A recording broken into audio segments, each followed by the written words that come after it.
Mtazamaji, tukiachana na hayo, tuangazie taarifa nyingine ambapo mbunge wa Webuye Magharibi Dan Wanyama amewakashifu viongozi na wanasiasa wanaopinga mradi wa ujenzi wa hospitali ya ngazi ya 6 ya Benki Kuu eneo la Sichei, akidai siasa hii huenda ikapelekea kaunti ya Bungoma kupoteza mradi huo muhimu. Akizungumza katika shule ya msingi ya Chebosi wadi ya Bokoli, kaunti ya Bungoma, Wanyama amehoji kwamba mradi huo utakuwa wa manufaa na kuwa wanaopinga mradi huo wana nia mbaya na ambayo ni fiche. Kisiasa, Wanyama amewashauri vijana kukoma kutumika vibaya na wanasiasa wenye hulka mbaya na nia yao ni kujinufaisha kisiasa. World Bank imetunukia kujenga level 6 hospital katika Bungoma County. Na requirement ni kwamba lazima tukue na shamba zaidi ya eka 50. Na kibahati mbaya ama kibahati mzuri, hiyo shamba ilipatikana hapa Sichei, mahali iko MTC.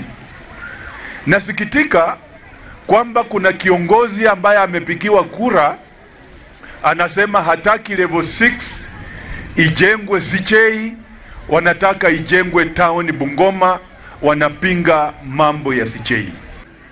Nikwambie, kile unasema na mdomo wako ujue kitabariki familia yako ama kitalaani familia yako. Nasema hivi nikiweza kuwashauri majenzi. Mlibandika rais majina karibu 7. Ingine Sakayo, ingine Kasongo. It is okay.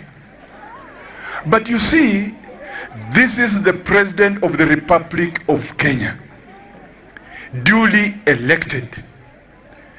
In other words, wewe unasema kwamba wewe siku ingine hutaki kuwa kiongozi. And 2, still on our Gen Zs who are my children.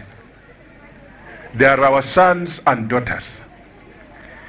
You are being blackmailed by some people who purport to be in the opposition, asking you to go for maandamano, asking you to defy, asking you to occupy even parliament as it were.